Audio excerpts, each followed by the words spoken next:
Hello everyone, I am Iranian. First,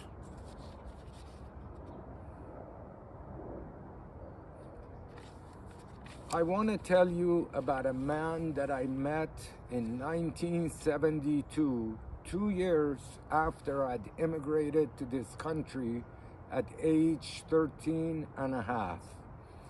I attended a summer camp when I was 15, 16, and 17, and my boss, my idol, and my friend was Johnny Varble. Johnny used to be the ranch manager for James Arness, Marshall Dillon on Gunsmoke. Their ranch was located right next to the summer camp. This car belonged to James Arness. The registration shows that. This car was given to Johnny, my boss, my friend, and years later, when Johnny tragically died in a car accident, his wife gave me the car.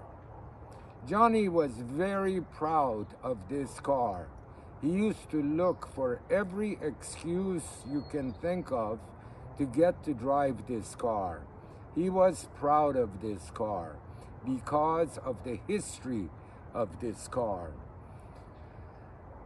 When I went to the summer camp, at the beginning, I was a little rebellious towards Johnny because he wanted to tell me what to do. And don't forget, I am Iranian and I am 15 years old. I know better than everybody else does.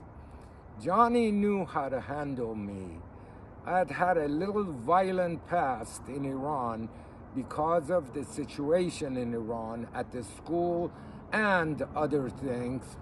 I was hot to trot. I would get angry at anything. Johnny would sit on top of the haystack with me and he would talk to me for hours. Johnny was the best mentor I could have ever asked for. Johnny taught me how to put shoes on a horse when I was 15 years old, and also how to drive a tractor, how to drive a car, and on top of that, how to drive a bulldozer at age 15 years old. I couldn't ask for a better teacher, somebody who had all the patience in the world for somebody like me who was ready to snap at anything. We had 40 horses at the camp, and Johnny and his daughter would wake up at 4 a.m. and saddle a couple of horses.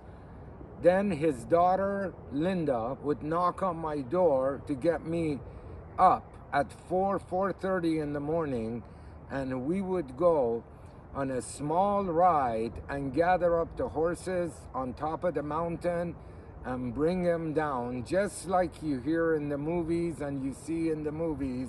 The horses used to trot into the corral, and that's what I used to do for 3 years. I've always had a love of animals, and over there I started working with bees, honeybees that is. And later on I became known as the bee man to the stars. I served hundreds of movie stars and many other people that were not famous. Johnny had patience for me and encouraged me on anything that I wanted to do. And when I was 17 years old, with him pushing me, I went ahead and established the bee removal company that I became known as the bee man to the stars. Johnny had 4 kids. In his younger days, Johnny went to Brazil and was working at the oil fields in Brazil. He met his first wife, and she already had a son from a previous marriage. Johnny married his first wife and moved to United States with her, whereas he had 3 more kids.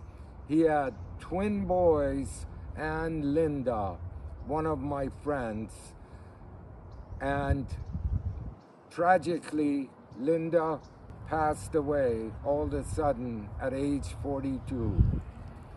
Johnny lived at the ranch until he passed away at age 82. He got into a tragic car accident. His vehicle went off of the road on a road that he had built 40 years ago, and over 1 million cars had gone up and down that road, and nobody ever had an accident. But we don't know why at 11 o'clock at night, while he was still working, he was driving up that road and his vehicle went off of the road, and Johnny and his beloved dog got crushed in the car. After he passed away, his wife gave me the car, and I've cherished it for all these years. Johnny had a certain personality about him. Anybody who met this guy would be attracted to this guy because he was an honest, decent, and forward human being. Just a nice guy all around. We used to call him the Marlboro Man. He looked exactly like the cowboy that rides the horse for the Marlboro cigarettes, except Johnny never smoked a single cigarette in his lifetime.